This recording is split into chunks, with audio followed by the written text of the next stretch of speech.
Shalom semuanya, kita baca firman Tuhan di 2 Raja-Raja pasal 9. Mulai ayat 1 sampai 13 kita baca.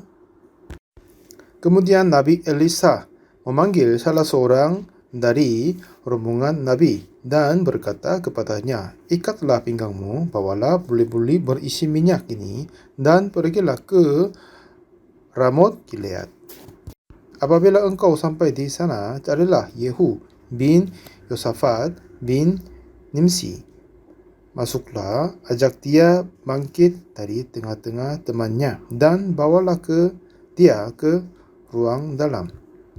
Kemudian ambillah buli-buli berisi minyak itu, lalu tuangkan isinya ke atas kepalanya dan katakan, beginilah firman Tuhan, telah kuurapi engkau menjadi raja atas Israel.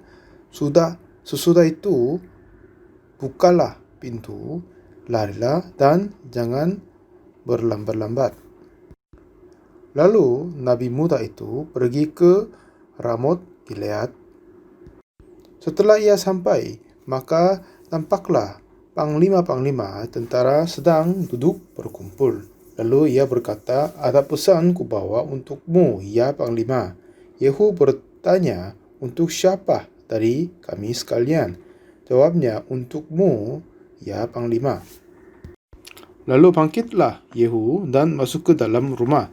Nabi muda itu menuang minyak ke atas kepala Yehu serta berkata kepadanya, "Beginilah firman Tuhan Allah Israel, telah kuurapi engkau menjadi raja atas umat Tuhan, yaitu orang Israel. Maka engkau akan membunuh keluarga tuanmu Ahab, dan dengan demikian aku membalaskan kepada Izebel darah hamba-hambaku, nabi-nabi itu, bahkan darah semua hamba Tuhan. Dan segenap keluarga Ahab akan binasa, dan aku akan menyelapkan daripada Ahab setiap orang laki-laki, baik yang tinggi maupun yang rendah kedudukannya di Israel. Dan aku akan memperlakukan keluarga Ahab sama seperti keluarga Yeroboam bin Nebat dan sama seperti keluarga Baesa bin Ahia. Izebel akan dimakan anjing di kebun di luar Yezreel dengan tidak ada orang yang menguburkannya." Kemudian Nabi itu membuka pintu lalu lari. Apabila Yehu keluar mendapatkan pegawai-pegawai tuannya, berkatalah seorang kepadanya, "Apa kabar? Mengapa orang gila itu datang kepadamu?" Jawabnya kepada mereka, "Kamu sendiri mengenal orang itu dengan omongannya." Tetapi mereka berkata, "Dusta, cobalah beritahukan kepada kami." Lalu katanya, "Begini-beginilah dikatakannya kepadaku, demikianlah firman Tuhan, telah kuurapi engkau menjadi raja atas Israel." Segeralah mereka masing-masing mengambil pakaiannya dan membentangkannya di depan kakinya, begitu saja di atas tangga. Kemudian mereka meniup sangkakala serta bersuruh Yehu raja. Sampai 13 kita baca. Dengan retreat kali ini, kita terus baca kitab di 2 Raja-Raja dan bagaimana terjadi jika para raja tidak mempersatukan hati dengan Tuhan. Sebenarnya di dalam kehidupan rohani kita, jika ada yang pejabat tinggi dan rendah, ada yang pintar atau tidak, tetapi tidak semua raja diaku raja yang terbaik dari Tuhan. Ada yang berkenan dengan Tuhan, ada yang lain. Para raja dari Israel, ada Rahab menjadi raja dan istrinya namanya Izebel. Dan Izebel ini, dia tidak percaya Tuhan tetapi melayani Allah lain. Dan setelah dia menjadi ratu, oleh kuasanya membunuh hamba Tuhan dan menganiayainya. Jika kita baca dari 1 Raja-Raja terakhir, di sana Ahab menjadi raja, lalu mengambil kebun anggur dari Nabot dan membunuhnya dan menganiayai hamba-hamba Tuhan. Nah, semakin waktunya berlalu dalam kehidupan mereka cara begitu jahat, sekarang Ahab bagaimana dibinasakan adalah pada saat dia masuk perang di Ramot Gilead bersama dengan Yehosafat, Raja Yehuda, ajak dia untuk perang. Dan kata dia, coba kita tanya apa katanya para nabi-nabi Allah. Dan semua nabi dari Tuhan berkata, ya silakan ke situ akan kalahkan mereka. Tapi Yosafat dari Yudea tidak suka mereka. Apakah ada yang nabi dari Tuhan Allah? Katanya ada Mikaya, dia selalu berkata yang tidak baik kepadaku. Ya jangan berkatanya gini. Jadi Raja Israel Nabi Mika dan bertanya apakah saya melawan Ramot Gilead? Katanya ya silakan. Dan lalu Mika berkata, ya maka ini tidak punya Tuhan, baiklah masing-masing pulang ke rumahnya dengan selamat. Artinya Rahab akan mati di situ. Lalu seperti Rahab marah kepadanya, penjarahi dia disuruh begitu. Dan perang di sana Ahab dibunuh. Dan semakin waktu yang lama berlalu, dia yang membunuh hamba-hamba Tuhan, menganiayai, akhir-akhirnya dia mati. Setelah itu Ahazia, anaknya jadi raja di sana. Itulah terakhir satu raja-raja. Setelah itu dua raja-raja pasal 1. Ahazia dia jatuh dari kesi-kesi kamar atas, lalu susah hidupnya. Lalu dia panggil pegawainya dan berkata, pergilah mintalah penunjuk kepada Baal-zebul Allah dari Ekron. Ekron adalah salah satu kota dari Palestina. Dan pada dalam perjalanannya, dan seorang berkata, apakah tidak ada Allah di Israel sehingga kamu pergi untuk meminta petunjuk kepada Baal-zebul? Lalu dia mati. Setelah itu anaknya Yoram, dia menjadi raja. Apa yang kami menyampaikan firman Tuhan selama retreat ini adalah zaman Yoram menjadi raja. Pada saat Yoram menjadi raja, Tuhan ingin membantu dia. Jadi pada saat ada tentara-tentara Aram melawannya, selalu dikabari oleh abdi Allah Elisa. Oleh sebab itu menolak semua perang dari Aram. Nah, sejak sesi pertama yang saya berkata, dia harus berkenan dengan hamba Tuhan, tapi tidak begitu kan? Setelah itu, Aram kali ini lagi mau melawan Samaria dan sudah masuk di 2 Raja-Raja pasal 7. Seperti yang kita terus berkata, besok kira-kira waktu ini sesuka tepung yang terbaik akan berharga sesekali dan seterusnya. Nah, waktu itu sesungguhnya raja itu kesulitan hebat terjadi di kotanya. Akhirnya ibu-ibu makan anaknya sendiri. Lalu abdi Allah Elisa berkata, dengarkanlah firman Tuhan, besok kira-kira waktu ini sesuka tepung terbaik akan berharga sesekal. Waktu itu rajanya Raja Yoram. Dan salah seorang perwira darinya, sekalipun Tuhan membuat tingkap-tingkap di langit, masakan hal itu terjadi, katanya. Dan berkata abdi Allah, kamu akan lihat tetapi tidak akan makan apa-apa. Setelah itu, keempat orang sakit kusta, tiba-tiba mereka pergi ke perkemahan Aram dengan semua yang terjadi. Akhir-akhirnya makanan yang menjadi murah sekali seperti yang firman Tuhan. Ini adalah cerita di 2 Raja-Raja 7 dan 8. Dan pasal 9 kita yang baca hari ini adalah setelah Yoram menjadi raja, ini Yoram bagaimana dia mati di sini. Pada saat dia terus ada peperangan di Ramot Gilead, dan salah seorang panglima namanya Yehu, dan seorang nabi muda disuruh oleh Elisa, katanya, kamu pergi ke Ramot Gilead dengan membawa buli-buli berisi minyak. Lalu panggil Yehu dan masuk ke dalam kamar, tuang minyak ke sana dan berkata, Tuhan telah mengangkat kamu menjadi Raja Israel. Jadi Nabi muda itu pergi Ramot Gilead setelah ketemu para panglima. Lalu kepada Yehu berkata, ada yang perkataan kepadamu. Ya, untuk kepadamu ada yang perkataan. Jadi panglima Yehu ikut Nabi muda.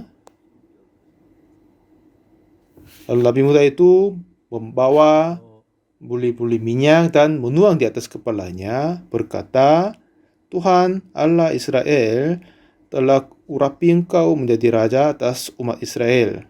Maka engkau akan membunuh keluarga Tuhanmu. Lalu dia terus lari kabur daripadanya.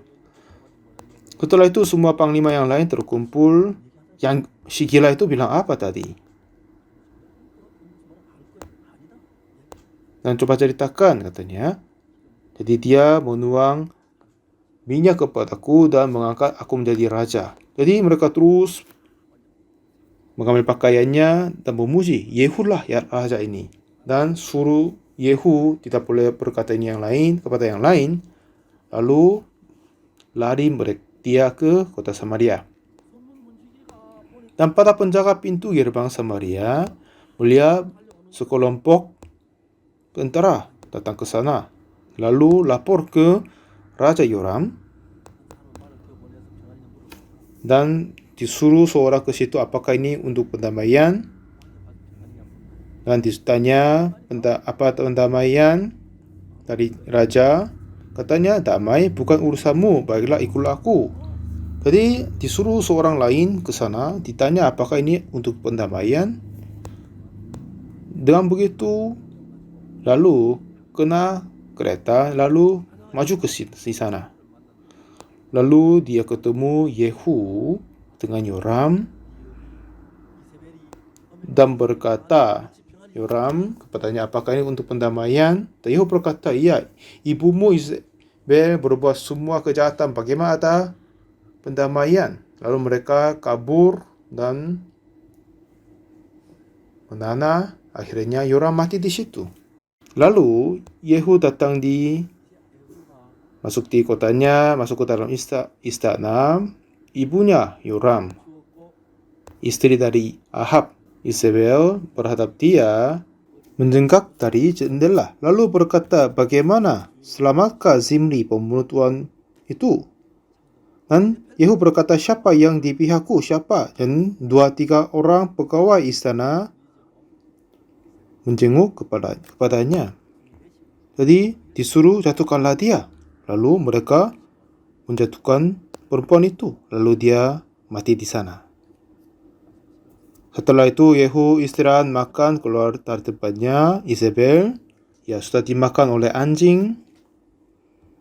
Hanya kepala sama kaki dan saja tertinggal. Jadi setelah itu ke-70 anak laki-laki dari Ahab masih ada di tempatnya. Tapi orang-orang yang berharga mengajar mereka. Lalu menulis surat kepada mereka dan mengangkat salah seorang dari hikmat menjadi raja dan melawan kepada kita. Dan orang-orang yang berharga mereka takut dan berkata, kami akan melakukan segala sesuatu yang perintah dari Yehu. Kami tidak akan melayani raja yang lain. Jadi Yehu berkata, jika begitu bunuhlah 70 orang anak raja dan membawa kepalanya dan datang ke kota Samaria. Dan dalam pengajaran, di dalam pembelajaran dari orang-orang besar itu, dan membunuh mereka, mengambil kepalanya, dan membawa semua di kota Samaria. Biar semua orang melihat, inilah anak-anak dari Rahab. Dan ini bagaimana kebinasaan Raja Arab. Mati di dalam peperangan, Hizkia jatuh dari atas dan mati, Isabel mati, ke-70 anak laki-lakinya mati juga, semuanya dibinasakan. Jadi kapan saja pasti akan ada seorang yang menganiaya Tuhan dan menolak Tuhan. Dan yang paling bahaya adalah seorang yang berada di dalam gereja dan jemaat, tetapi sekarang mereka memusuhkan gerejanya. Setelah Ahab menjadi raja, turun dari Omri ayahnya, tetapi Ahab ini pikirannya sudah menjauhkan diri daripada Tuhan, lalu istrinya melayani Baal-zebul ala Ekron dan dipengaruhi oleh Isabel istrinya, dan dia menjadi raja yang jahat sekali. Dan lalu semua keluarga dari Ahab, Ahazia, anaknya, anak kedua Yoram juga mati, dan ke-70 anak laki-laki mati juga. Isabel pun dijatuhkan dari atas dan mati dimakan oleh anjing, hanya kepala sama kaki saja, tangan saja tertinggal. Karena kita tidak tahu masa depan, akhirnya kita boleh ikut pikiran diri atau firman pihaknya Tuhan, atau memihak keinginan daging. Setelah saya baca kitab suci, Tuhan pasti berhadap kepada yang berbuat kejahatan, melainkan kepada seseorang yang berpihak Tuhan. Tuhan tetap menjaga penganiayaan kesulitan datang kepadanya. Itulah indah sekali. Jadi itulah sangat-sangat berharga, kita bisa menyatakan semuanya. Ya, memang aku ini adalah bukan orang apa-apa. Setelah saya menerima pengampunan dosa, menerima keselamatan Tuhan pada tahun 62, ya benar sekali Tuhan telah mengampuni dosaku. Dan orang-orang berkata itu juga, tetapi banyak orang berkata aku masih orang berdosa, itu tidak bisa dipahami. Bagaimana? Ini yang pendeta yang berkata aku orang berdosa. Walaupun Tuhan berkata Tuhan telah mengampuni dosa kita seperti salju dan tidak akan mengingat dosa dan kesalahan kita. Gereja yang saya dulu mengikuti di Sensan, dulu saya juga seorang anggota Bantuan Suara di gerejaku. Setiap malam hari Sabtu siapkan puji nyanyian untuk ibadah minggu besok. Dan setelah semua latihan puji nyanyian selesai, dan sekitar 20 anggota Bantuan Suara, saya berdiri di depannya dan berkata bahwa aku dulu jatuh ke dalam dosa tapi menerima pengampunan dosa. Jadi kalian pun harus menerima pengampunan dosa. Tapi itu memang desa. Jadi sudah terbiasa berkata ini dan yang lain dengan sederhana. Dan mereka pun ingin tahu bagaimana caranya, aku punya dosa juga. Tapi kebetulan saya yakin aku telah menerima pengampunan dosa, tapi nggak tahu bagaimana jelaskannya. Jadi hanya saya berkata, ya kepada anak-anak muda, kita harus menerima pengampunan dosa saja. Satu ketika saya bertemu seorang anggota Bantuan Suara di pinggir jalan. Ya kami sudah lama dekat, sudah terasa biasa, dan berkata, ya saudari harus menerima pengampunan dosa, berkatanya. Bagaimanapun kita percaya Yesus, tapi jika kita tidak menerima pengampunan, tidak bisa masuk kerajaan surga. Tapi tiba-tiba dia berkata, ya kamu sadarlah, katanya. Dan lalu dia berkata, apakah kamu lebih baik daripada pendeta? Ceritakan itu kepada pendeta. Mulai saat itu, gerejaku ya tidak menyukai aku. Semua orang berkata mereka orang berdosa, tapi hanya saya yang berkata aku telah menerima pengampunan dosa dan menjadi orang benar. Awalnya saya berkata kepada kakak perempuan, kau harus terima pengampunan dosa. Dan dia berkata, kamu oksu, ya kiranya kamu paham bersalah. Seperti orang menjadi hikmah harus sopankan diri. Hamba Tuhan, pendeta, majelis, semua berkata orang berdosa. Tapi kamu sendiri kata sendiri, aku orang benar, itu tidak mungkin baik. Memang setelah itu, ya kakak perempuan pun menerima pengampunan dosa dan sekeluarganya juga. Seperti gitu, semua gereja jemaatnya berkata aku orang berdosa. Tapi semakin banyak saya membaca kitab, ternyata kita sudah dibenarkan. Itengkar ini terus berjalan di dalam hatiku. Dan pada saat itu,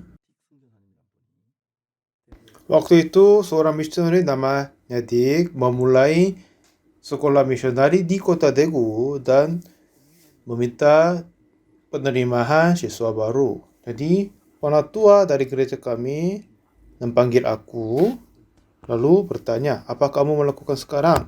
Ya, enggak ada apa-apa. Apakah kau masuk sekolah misionari? Itu sekolahnya apa? Saya bertanya. Katanya di situ ada dikasih coklat sama kopi dan belajar bersama. Tapi ya ternyata tidak begitu. Dengan ini saya masuk ke sekolah misionari. Yang penting adalah saya sadar bahwa pekerjaan ini bukan pekerjaanku sendiri tetapi pekerjaan Tuhan Allah. Sungguh aku ini bukan apa-apa, orang yang tidak baik. Seperti setelah lulus STT, semuanya dipanggil dari tempat misi tapi tidak ada yang panggil aku. Jadi masuk ke perhutanan Amkoktong. Selama tinggal di situ selama 9 bulan, tapi desa itu miskin sekali. Ada banyak yang lapar, tidak bisa makan. Waktu itu, seorang istri dari hamba Tuhan kami baru lahir di desanya. Dan ayahnya pernah berkata kepadaku, ya kalian memberitakan Injil di desa ini nggak apa-apa. Tapi tidak boleh pada jam makan. Dan mereka tidak akan kasih makan kepadamu jika di saranmu dikasih makan. Jika kalian makan, kalian akan diusir dari desa ini. Jadi selama 9 bulan saya tinggal di desanya, hanya saya membawa 2-3 hari makanan dan puluhan ribu rupiah saja untuk masuk. Tetapi Tuhan tetap menjagaku selama 9 bulan. Waktu itu saya suka naik gunung karena di situ ada banyak yang makan juga. Dan selama 9 bulan itu, sesungguhnya Tuhan yang hidup di dalamku, saya terasa berbahagia. Tahun 1965,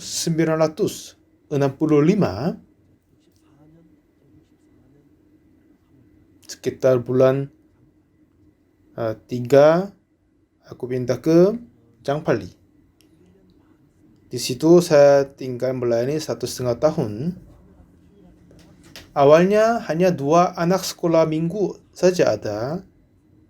Dalam 1,5 tahun, 40 orang menerima keselamatan Tuhan. Saya sungguh-sungguh berbahagia. Mulai saat itu, saya sadar bahwa semua pekerjaanku tetap disertai dan Tuhan menyertai aku.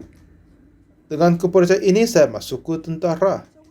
Dan setiap saat, setiap injakku Tuhan memimpin saya. Saya tanpa merasa.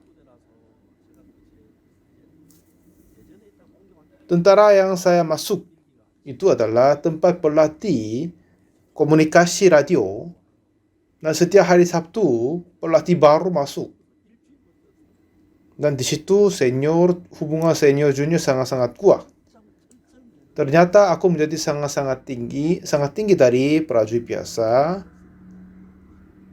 Dan setiap hari Sabtu menerima pelatih telekomunikasi baru di sana.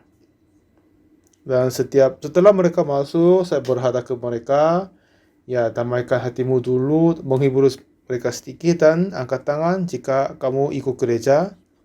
Sekitar 90% mereka angkat tangan, saya mendaftarkan namanya. Dan setelah makan siang, kumpul di tempatnya. Dengan begitu, saya pimpin ibadah minggu. Sekitar 180 sampai 200 orang. Satu ketika, Ya, saya terpanggil kantor pusat pendidikan. Katanya disuruh Pak Oksu datang di kantor pusat. Jadi saya datang di sana, bersiap, dan salam ke mereka. Dan officer pendidikan disuruh duduk. Dan saya duduk di sana. Dan katanya, apa kerjamu sebelum masuk tentara? Saya menjawab, aku menjadi dulu pendeta muda di gereja. Oh, itu benar sekali katanya. Katanya, kemarin dia yang penanggung jawab penjaga tentara, katanya aku datang lapor untuk ibadah. Dialah letnan kapten untuk pendidikan. Dia malu pada saat saya lapor untuk beribadah. Karena aku ini prajurit biasa tapi pimpin ibadah. Walaupun dia adalah seorang officer, dulu dia beriman baik sekali sebelum masuk tentara. Tapi setelah itu, mereka minum alkohol, dia merokok, dia sudah tidak mau percaya lagi. Tapi kaget, seorang prajurit biasa, yaitu aku, memimpin ibadah kepada pelatih. Lalu dia berkata, apa ada yang saya bisa bantu? Ya, officer, kami tidak punya tempat ibadah. Jadi, kami ibadah di padang walaupun dingin sekali. Jika Anda izinkan kami pakai satu ruangan kelas, itu bagus. Jadi, ruangan apa? Itu nomor berapa? Karena di situ tidak ada alat-alat yang komunikasi yang mahal. Jadi, itu kosong dan disuruh dikasih kunci. Kapan saja kau mau pakai, silakan pakai. Dan mulai saat itu bisa melayani di sana. Dan 1 bulan sebelum lulus dari dilatih, kami berteman bertiga di sana berdoa untuk salah seorang dari 3 harus tinggal di sini. Tetapi yang pusat pelatihan telekomunikasi ini ada ketentuan. Jika mereka dapat nilai tertinggi dari nomor 1 sampai 5, mereka akan pilih di mana mereka akan pergi. Tapi itu hampir mustahil karena sudah ada 6 orang yang sudah kerja sebagai telekomunikasi di luar sebelumnya. Akhirnya kami terus berdoa. Salah seorang dari kami harus tinggal di sini untuk lanjut memberitakan Injil. Ternyata sebelum saya lulus dari sana, saya mengunjungi ke letnan kapten yang tadi dan salam. Hari ini saya lulus dari sini. Sampai sekarang, terima kasih banyak untuk bantuan semuanya. Saya mau mengucap terima kasih sebelum saya keluar. Katanya, iya, kamu tolong tunggu sebentar. Saya berhadap Anda, di mana saya akan kirim Anda di pusat tentara. Ada beberapa yang disuka oleh prajurit telekomunikasi. Jadi penjaga ibu kota atau telekomunikasi jarak jauh dari kota Busan yang lain. Tetapi jika Anda mendekati aku, itu sangat dibantu untuk kehidupan rohani aku. Saya memutuskan Anda melayani di sini. Jangan marah. Mari kita kerja di sini. Jadi terima kasih banyak Pak. Saya pulang dari sana. Ya, ini benar sekali Tuhan kerja kepadaku. Ini sungguh pekerjaan Tuhan. Dia tinggal dekat kota kami dan terkadang bertemu. Dia terbubar sebagai kornel dan sudah pensiun. Kadang bertemu dan obrol. Dengan bantuannya, saya dapat memberi hot Injil selama 3 tahun di tempat pelatihan. Satu ketika saya memimpin ibadah minggu, terbuka pintunya belakang, Mayor Jenderal untuk kepala pusat pelatihan datang dan dia duduk di belakang. Katanya, ya lanjut agamamu. Setelah dia dengar khotbah, dan apakah saya boleh berkata kepadamu? Ya pasti kan, dia adalah Mayor Jenderal. Dan katanya, aku belum terima laporan kalian sejak kapan beribadah di sini. Dan terus berkatanya, dulu dia pernah dapat tugas untuk perang Korea. Waktu itu sebelum masuk ke perang, dia mengelilingi tempat tidur prajurit. Mereka takut, menangis, karena besok mungkin mati. Dan dia pun sedih karena para anak-anak muda akan mati besok. Satu ketika dia masuk satu ruangan, dia menemukan seorang berdoa. Katanya, kamu melakukan apa? Saya berdoa bagi Tuhan. Jadi, kapten ini terkaget. Apa? Doa? Ya, mari kita berdoa. Kamu berdoa untuk aku? Ya, aku berdoa kepadamu. Dan terus dia mengelilingi ini dan yang lain. Kau percaya apa? Percaya Tuhan, percaya apa, Buddha, apa saja boleh, doalah. Jadi malam itu semua prajurit berdoa sungguh-sungguh hatinya karena mereka takut kemungkinan mati besok. Besok ada maju perang, tapi mereka terjadi berani sekali. Dan itulah hasil terbaik. Jarang ada orang yang dibunuh dan mengambil kembali tanah yang strateginya. Lalu dia sadar ini kekuatan dari agama. Setelah dia menjadi kepala pusat pelatihan, sedih karena tidak ada tempat ibadah. Akhirnya dia menemukan kami beribadah dan ingin membangun gereja bersama dengan aku. Dan Mayor Jenderal panggil aku dan kami berdua merencanakan membangun gereja. Walaupun dia adalah yang pejabat tertinggi di sana, aku pejabat yang terendah. Lalu terima bahan tadi bagian ini dan yang lain. Dengan itu kami akhirnya membangun gereja di pusat pelatihan kami. Setelah saya dibubarkan dari tentara, saya percaya di mana saja saya pergi dapat hidup dengan Tuhan yang memberkati aku, menyertai denganku. Di dalam pelayanan ini ada banyak hal terjadi, ada yang penganiayaan sudah terjadi. Tetapi apa yang saya tidak sama sekali dapat menyangkal adalah Tuhan tetap menyertai denganku. Jadi saudara, jika kita percaya Tuhan itu, apa yang kita berkata? Jika Tuhan bersama dengan kita, siapa kabar kita? Ya kan? Raja ini menjadi raja. Tetapi oleh sebabnya istri Isabel dan menganiaya hamba-hamba Tuhan, akhir-akhirnya apa terjadi? Seluruh keluarganya dibinasakan. Dia sendiri mati di perang, Ahazianya jatuh dari atas, mati, ke-70 anak laki-laki mati di satu tempat dalam pembelajaran, dan Isabel pun mati oleh Yehu. Melainkan jika Daud berpihak kepada Tuhan, Tuhan menambah semua segala berkat dan pembantuan ke seluruh hidupannya. Jadi saudara, apa yang kalian sedang melakukan? Tidak menjadi pendeta. Dulu saya tidak tahu bagaimana memberitakan Injil, tetapi semakin banyak saya memberitakan Injil, Tuhan kasih tahu bagaimana caranya, dan izin membangun sekolah misionari, mengutus misionari ke luar negeri, mengadakan CLF lagi. Dan dalam pekerjaan-pekerjaan ini Tuhan tetap membuka semua jalan untuk memberitakan Injil di seluruh dunia. Tahun yang lalu penghadir acara kami sejumlah 3 miliar orang. Ya, aku ini sesungguhnya bukan apa-apa, tapi semakin saya hidup untuk Tuhan, Tuhan mengangkat saya, meninggikan saya, dan memimpin saya.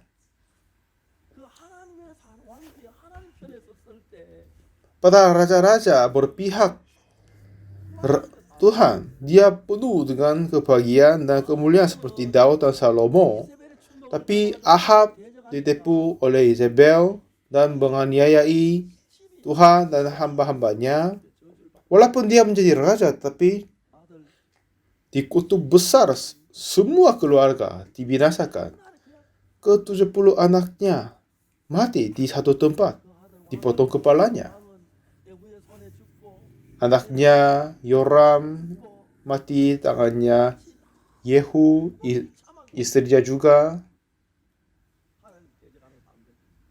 Ini apa? Yang terjadi kepada yang melawan Tuhan. Tetapi kita maju untuk Injil Yesus Kristus. Tuhan sungguh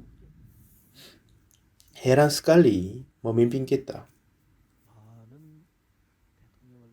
Saya sudah pernah bertemu banyak para presiden dan raja, lebih 30 orang. Dan sudah bersahabat dengan mereka. Ya, setelah ketemu dengan mereka, mereka dengar firman dariku, mereka senang dan berbahagia juga.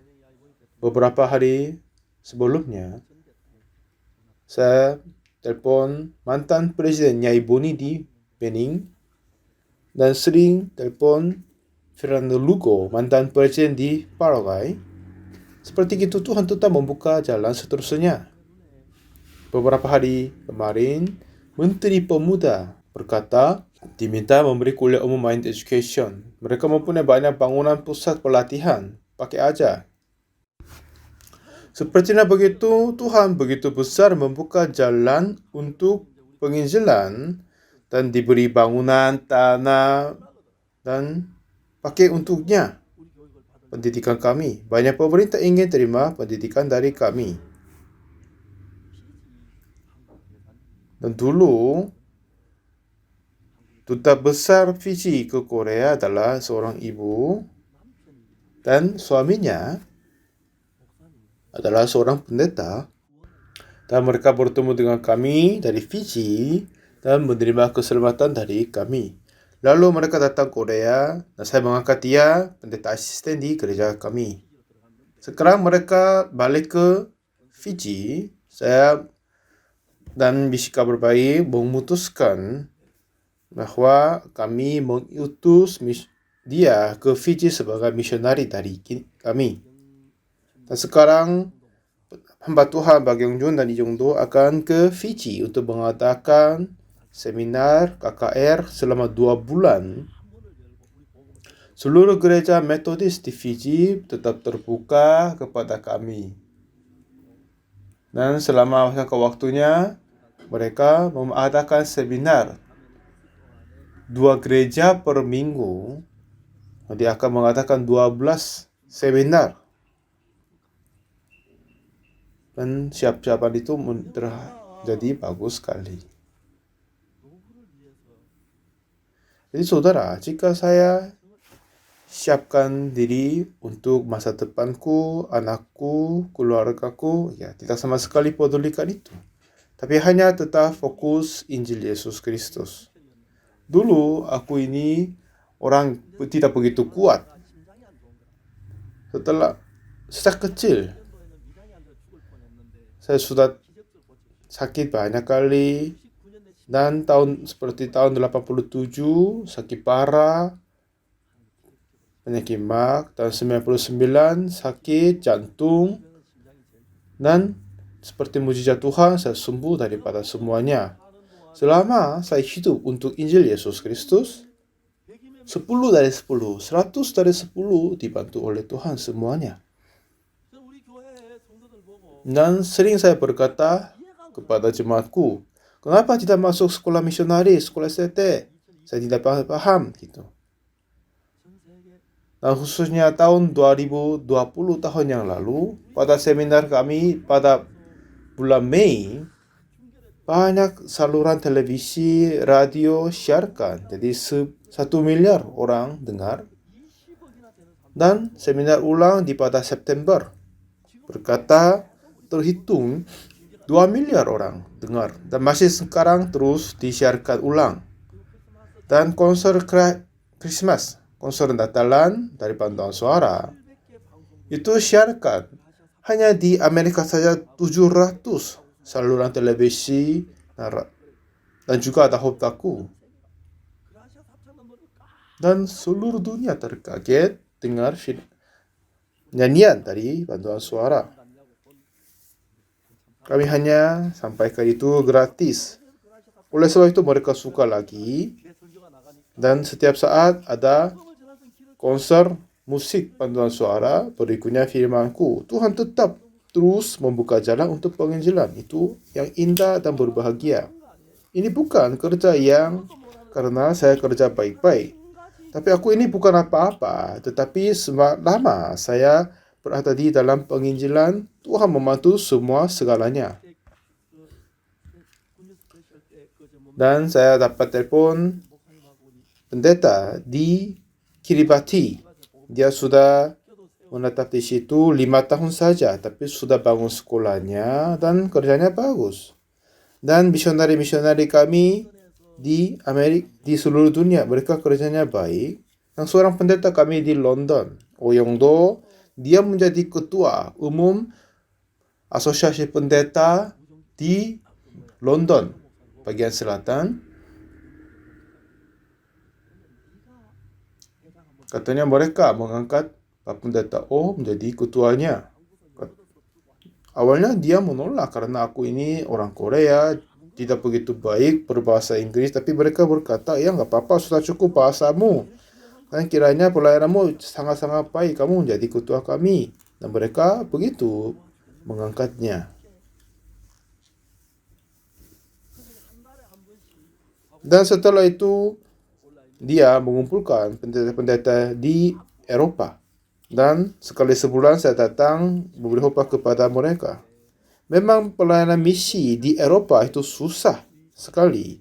Tetapi hamba-hamba Tuhan yang ada di Eropa sering dan masuk hadir acara kami dan dengan firman dari kami. Dan adiknya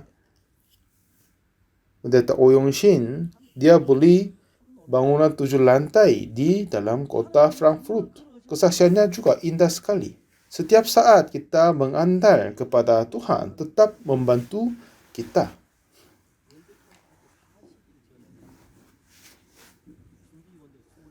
Dan berkata waktu dia mengadakan World Camp di Frankfurt, 40 orang panitia selama 25 hari, mereka berjalan pelayanan misi tanpa uang selama 40 hari. Kesaksian dari mereka pun indah sekali. Awalnya mereka bertemu seorang pastor di gereja Katolik dan dikabari kami sudah melayani perjalanan misi tanpa uang. Dia terharu kasih inapan selama 1 minggu. Lalu mereka mau beli roti, tapi uangnya nggak cukup. Akhirnya meminta kepada penjaga toko, ada yang minta tolong. Karena kami kekurangan uang untuk membeli roti semakin banyak. Jadi apakah Bapak bisa memberi diskon, tawarkan sedikit? Katanya nggak bisa. Walaupun ya sudah tahu mungkin nggak bisa, tapi tolong bantu. Tapi katanya masih tetap nggak bisa. Karena peraturan toko roti ini tidak boleh memberi diskon. Jika saya membantu kamu dengan mengabaikan peraturan ini, saya pun tidak akan kerja di sini. Walaupun saudara itu meminta seterusnya, akhir-akhirnya nggak jadi. Lalu, apa yang penjaga toko berkata? Apa kamu bisa tunggu 30 menit? Atau apa? Setelah 30 menit akan memberi semua gratis. Oh, kenapa itu terjadi? Karena peraturan satu lagi adalah setelah jam tutup, semua roti yang tersisa harus membuang. Lebih baik membuang, saya akan kasih kepadamu. Jadi peraturan satu tidak memberi diskon. Yang kedua, jika jam kerja sudah lewat, semuanya harus terbuang karena harus menjaga yang segar itu. Jadi mereka akan memberi semuanya. Ya, setiap hari setelah jam tutup datang akan memberi semua yang tersisanya, dia berkata. Dengan begitu Tuhan membuka jalan dapat makan dalam perjalanan tanpa misi. Jadi 40 orang berjalan misi tanpa uang selama 40 hari. Mereka tetap bisa terima penginapan, makanan, semua segalanya dengan caranya Tuhan. Setiap jam Tuhan membantu, kasih makan, sediakan tempat tidur. Mereka tidak sama sekali tidur di pinggir jalan. Terus Tuhan memberkati dan membantunya. Senang, bersuka cita. Seperti kita percaya Tuhan, mempunyai iman kepadanya, pasti Tuhan membantu kita. Dan saya juga dulu tidak tahu bagaimana memberitakan Injil dan mengetahui tentang kitab, tapi setiap hari membaca kitab, Tuhan kasih terang, kasih hikmat, dan ajar kepadaku. Dengan begini menerima pengampunan dosa, dan dengan itu memberitakan Injil kepada orang-orang menjadi pendeta. Saat yang saya sangat berharga adalah pada saat ayahku menerima keselamatan Tuhan juga. Ada seseorang menerima keselamatan olehmu, kebahagiaan darinya tidak sama sekali dapat dibandingkan hasil dari duniawi. Masih saya tidak bisa mengerti kenapa orang-orang tidak mau menjadi pendeta. Sejak pagi bangun, biasanya saya menulis tulisan untuk terbitkan buku dan jurnal. Biasanya tulis di pagi-pagi. Waktu baru bangun, di mana saja dia menulis beberapa, itu yang sangat berbahagia dan terasa anugerah oleh Tuhan. Kepada majalah Good News dan Tomorrow, dan juga ada beberapa tulisan jurnal lagi. Setiap saat saya menulis, saya terharu dan berbahagia karena pada saat 62, saya seorang seperti pengemis.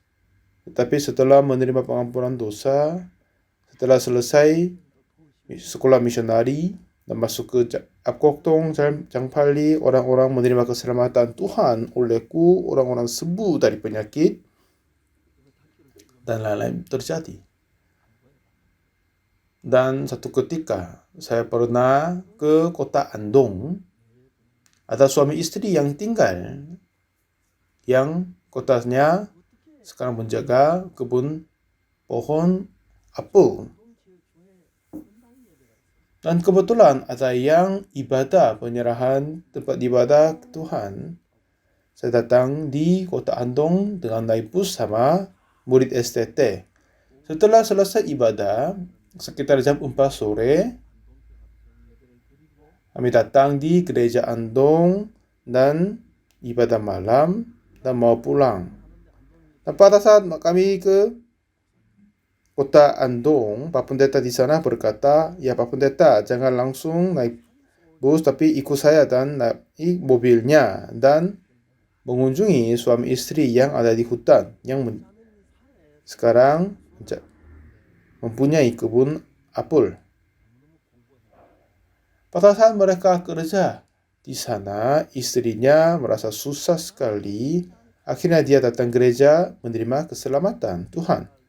Tapi suaminya tidak sama sekali suka istrinya ikut gereja. Satu ketika ibadah komsel di rumahnya, sampai suami tidak suka di situ juga. Dan beberapa hari kemudian, suami menyetir alat pertanian di hutanan, tapi terjatuh dari sana, terluka, orang cacat. Dan dengan begitu mereka hidup di situ. Dan pada waktu hari saya datang di sana, mereka dikabari dan mereka bersiap untuk menerima saya. Dan setelah saya datang di situ, saudara itu tidak sama sekali dapat bergerak setelah kecelakaan, lalu memberitakan Injil kepada mereka, dan suami itu pun menerima pengampunan dosa. Memang dia sendiri tidak bisa bergerak sama sekali. Akhirnya, dia terus sudah lama sekali terbaring. Oleh sebab itu, penyakit penyebabnya terjadi. Dan mereka susah sekali. Tapi sore itu, dengar Injil Yesus Kristus dan menerima keselamatan dan pengampunan dosa. Setelah itu, tubuhnya menjadi lebih kuat dan menjadi sehat. Walaupun masih tidak bisa berjalan, tetapi naik kursi roda dan pergi ke sini dan yang lain dan membantu kerja kebun pohon. Dan setiap jalan, Tuhan tetap memimpin aku.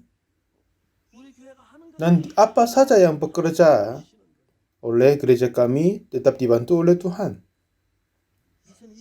Tahun 2020, mulai April dari ibadah Paskah. Dan sepanjang tahun itu, ya kami tidak sama sekali membayangkan hal itu terjadi di dalam gereja kami. Jumlah pendengar sudah mencapai 3 miliar orang. Banyak hamba-hamba Tuhan, pendeta, dengar firman Tuhan, masih terhubung dengan kami. Dan banyak saluran televisi siarkan ibadah mingguku. Dan mereka terus dengar firmanku dari seluruh dunia. Orang dosa seperti aku menerima pengampunan dosa dan menjadi orang benar di depan Tuhan. Seperti begitu, saya sering bernyanyi puji-nyanyian. Sering saya melihat diri terasa berbahagia setelah menerima pengampunan dosa. Sebelumnya, hidupnya susah sekali. Oleh sebab itu, saya masuk menjadi tentara, calon menjadi ajudan, tapi itu pun gagal. Terasa di dalam kesedihan. Dengan itu Tuhan izinkan aku mengosongkan diri dan kasih tahu jika aku mempercayai diri sendiri akan pasti kalah. Lalu saya ingin hidup untuk Tuhan Yesus. Waktu itu baru setelah peperangan Korea, ada ibu-ibu hidup tanpa istri. Jika ada kerusakan rumahnya, mereka tidak bisa memperbaikinya. Kalau gitu, ia lebih baik saya datang membantu memperbaiki kerusakan rantai dan atap. Ya mungkin saya membantu itu, memperbaiki semua segalanya. Dan saat itu, saya berdoa bagi Tuhan untuk mempersembahkan diri sendiri kepada Tuhan. Lalu saya berpikir, semua segala kerusakannya sudah terbaiki, meminta minum dan pulang. Itu pun saya berharga. Itu pun saya merasa bahagia karena bisa hidup untuk Tuhan. Tetapi setelah itu Tuhan membuka jalan kepadaku untuk memberita Injil dan dapat memberitakan Injil ke seluruh dunia. Dan juga banyak hamba-hamba Tuhan yang terbaik berkembang dan dapat bekerja sama dan menuangi semua seluruh dunia dengan Injil. Itu pun sangat berharga. Saudara, kekasih oleh Tuhan, semoga Anda pun hidup untuk Yesus. Selama saya hidup untuk Yesus, Tuhan telah menyembuhkan semua penyakitku, sakit paru sama jantung. Dan terkadang dalam pelayanan, saya terasa saya tidak begitu bagus, tapi Tuhan siapkan seseorang mengalahkan hatinya, hancurkan mereka. Akhirnya tinggal sampaikan Injil, mereka tinggal terima. Ada yang banyak terima firman Tuhan, pengampunan dosa dan ikut gereja. Dan sekarang kami dapat mengutus misionari di seluruh dunia. Dan para hamba-hamba Tuhan yang kami mengutus di seluruh dunia. Dan pekerjaan mereka itu hebat dan indah sekali. Mereka terus bekerja untuk memberitakan Injil Yesus.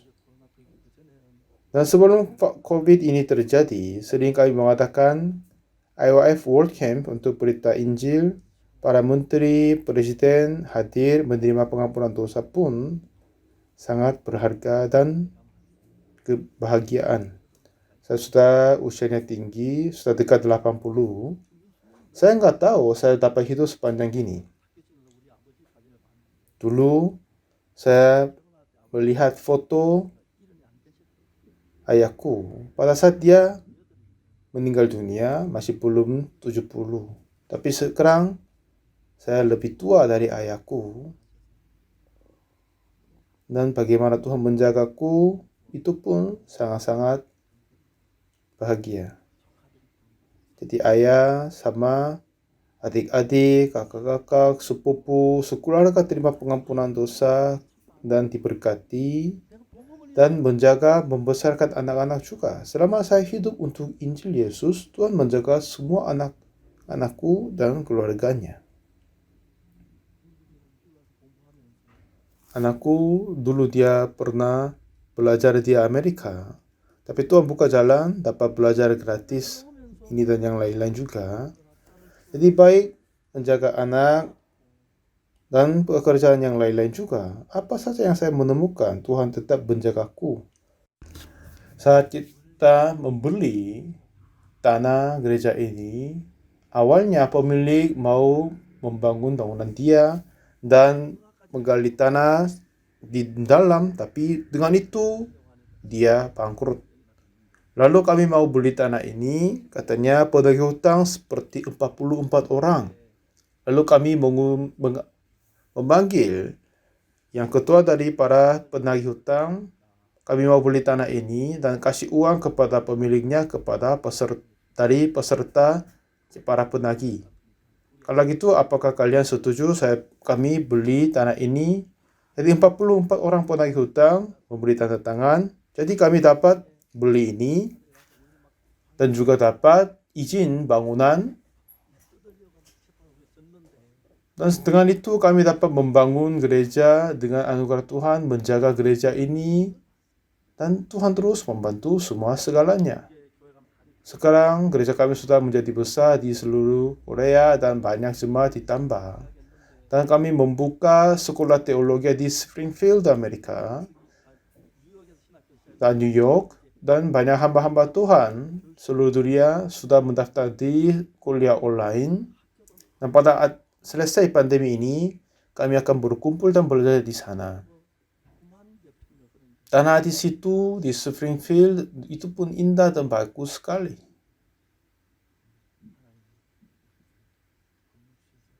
Jadi Tuhan telah memberi bangunan di Amerika dan semua pelatih para hamba Tuhan akan dilaksanakan di Springfield. Aulanya bagus dan asrama pun bagus sekali. Seperti itu Tuhan membantu semua segala hal kepada kami. Jadi saudara, mengasihilah kepada Yesus Kristus. Dan jangan menganggap sepi kepada Yesus. Hanya hidup untuknya. Kalau gitu, dia akan membantu Anda. Kalau begitu, itulah yang hidup yang berbahagia. Jika saya bisa hidup beberapa ulang lagi, saya akan hidup seperti ini. Ada banyak tugas pekerjaan dari misi kami. Semuanya dilaksanakan dengan anugerah Tuhan. Sangat-sangat berbahagia. Semoga Anda semua menjadi hamba Tuhan yang melayani Tuhan. Dan sebentar lagi kami akan dipanggil ke Kerajaan Surga dan kita sukacita di situ. Tuhan akan memberkati berlimpah-limpah kepadamu. Terima kasih, kita berdoa. Tuhan Bapa kami yang mengasihi kami, yang kudus, jika kami lihat kehidupan para raja itu sungguh menerima anugerah Tuhan dan hidup oleh iman kepadamu, mereka dapat diberkati. Tetapi ditipu oleh Isabel dan melayani kepada Allah lain, akhirnya mereka kalah total. Dia, anaknya, adiknya, dan 70 anak laki-laki, istrinya, semuanya mati. Tuhan, setelah kami menjadi hamba Tuhan dan menjadi orang-orang-Mu, itu kami mengucap syukur padamu. Lalu Engkau akan memimpin kami dan menanggung jawab kepada seluruh kehidupan kami. Tidak hanya kami, tetapi sekeluarga, anak-anak, jemaat, gereja. Tolong memberkati semua, dan kami percaya Engkau akan memimpin semuanya. Jika ada yang tertinggal tadi ini, tetapi oleh bantuanmu, anugerahmu, biar kami dapat hidup oleh anugerahmu. Tolong memberkati kami semua. Dengan di tahun baru ini, kami terima kasih Engkau memelihara semua segalanya. Dan segala acara yang berikutnya, Tuhan tetap memberkati dan memberi kebahagiaan bagi kami. Sampai kedatangan kembali Tuhan Yesus, tolong izinkan kami dapat melayanimu Tuhan. Terima kasih, dalam nama Tuhan Yesus kami berdoa. Amin.